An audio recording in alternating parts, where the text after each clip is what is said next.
अध्यक्ष महोदय, कभी कभी हमारे प्रतिपक्ष के लोग ये पूछते रहे हैं कि हमारे कितने बीमार गिरे।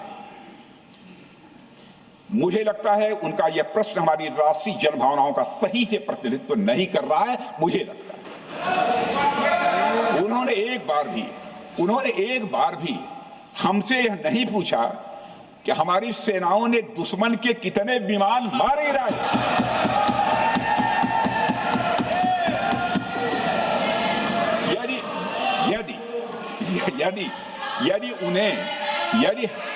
यदि उन्हें प्रश्न पूछना ही है अध्यक्ष महोदय, तो उनका प्रश्न यह होना चाहिए, क्या भारत ने आतंकवादी ठिकानों को तबाह किया? तो उसका उत्तर है हाँ।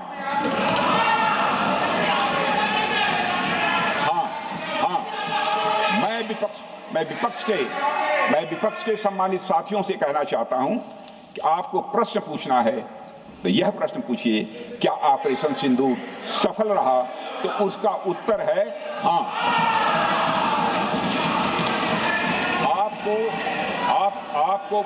आपको प्रश्न पूछना है तो यह प्रश्न पूछिए कि जिन आतंकियों ने हमारी बहनों, हमारी बेटियों का सिंदूर मिटाया, क्या हमारी सेनाओं ने ऑपरेशन सिंदूर में उन आतंकियों के आकाओं को मिटाया? तो इसका उत्तर है हाँ। और आपको प्रश्न पूछना है तो यह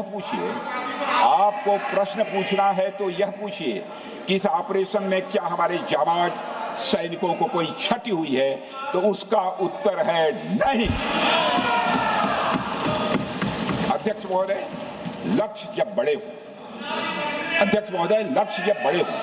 तो अपेक्षाकृत छोटे मुद्दों पर हमारा ध्यान नहीं जाना चाहिए।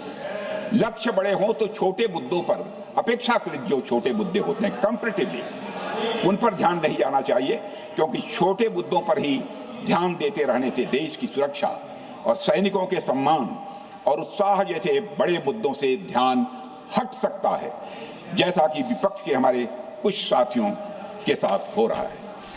अब चूंकि विपक्ष के मित्र ऑपरेशन सिंदूर को लेकर उचित प्रश्न नहीं पूछ पा रहे हैं, तो उन्हें मैं क्या बताऊं अध्यक्ष महोदय। मैं लगभग 4 डिकेड से अधिक समय से राजनीति में, सत्ता पक्ष हो या विपक्ष हो, अपनी पार्टी हो या दूसरी पार्टी हो, कभी भी किसी के साथ दलगत राजनीति को मैंने शत्रुतापूर्ण तरीके से जिंदगी में नहीं देखा है मैंने अध्यक्ष महोदय। इसलिए आज अगर विपक्ष प्रश्न पूछने में असफल है, मैं विपक्ष को उनके इस काम में थोड़ी सी मदद करना चाहता हूं। अध्यक्ष महोदय, मैं विपक्ष के अपने सम्मानित साथियों से कहना चाहता हूं कि यदि आज हम लोग सत्ता पक्ष में हैं, तो ऐसा नहीं है कि हम हमेशा सत्ता पक्ष में ही रहेंगे। यह आवश्यक नहीं है, किसी के लिए आवश्यक नहीं। एक लंबा समय हमने विपक्ष का काम किया है, एक लंबा समय हमने सरकारों से सवाल पूछने में लगाया है। जनता ने जब हमें विपक्ष में रहने का दायित्व सौंपा था, तो हमने विपक्ष में रहकर विपक्ष की भूमिका को बड़े ही सकारात्मक तरीके से निभाया भी। अध्यक्ष महोदय, विपक्ष में रहकर हमने कैसे प्रश्न पूछे, इसके कुछ उदाहरण मैं यहां रखना चाहता हूं। 1962 में अध्यक्ष महोदय, चीन के साथ हुए युद्ध में जब दुखद परिणाम आया, तो हमने उस समय की सरकार से यह पूछे थे, लेकिन वह प्रश्न यह था कि हमारे देश की धरती पर दूसरे देश का कब्जा कैसे हुआ। हमने यह प्रश्न पूछा था कि हमारी सेना और हमारी जनता अपमानित क्यों हुई। हमने यह प्रश्न पूछा था कि बड़ी संख्या में हमारे सैनिक हताहत कैसे हुए। हमने यह प्रश्न नहीं पूछा कि हमारे टैंक, हमारी मशीनें, हमारी बंदूकें क्यों ध्वस्त हो गई। यह प्रश्न हम लोगों ने नहीं पूछा। मशीनों और तोपों की चिंता न करके अध्यक्ष महोदय, हमने देश की टेरिटरी की चिंता की, हमने देश के सैनिकों की। इसी तरह 71 के युद्ध में, 71 के युद्ध में जब हमने पाकिस्तान को सबक सिखाया,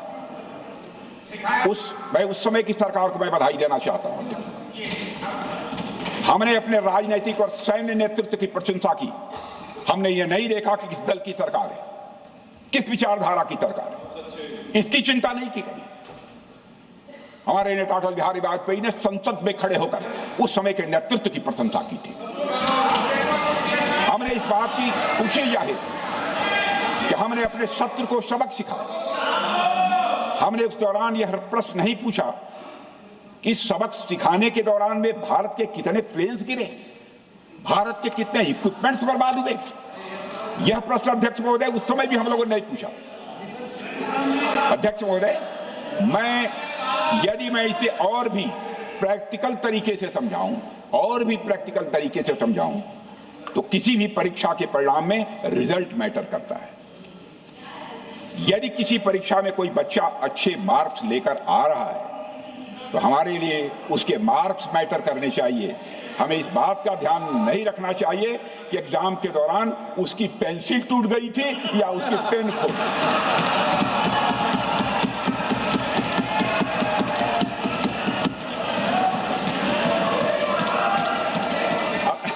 अध्यक्ष महोदय, अल्टीमेटली रिजल्ट मैटर करता है और रिजल्ट यह है, अध्यक्ष महोदय, अल्टीमेटली रिजल्ट मैटर करता है और रिजल्ट यह है अध्यक्ष महोदय कि ऑपरेशन सिंदूर के दौरान हमारी सेनाओं ने जो लक्ष्य निर्धारित किया था उन लक्ष्यों को पूर्ण रूप से प्राप्त करने में हमने कामयाबी हासिल की।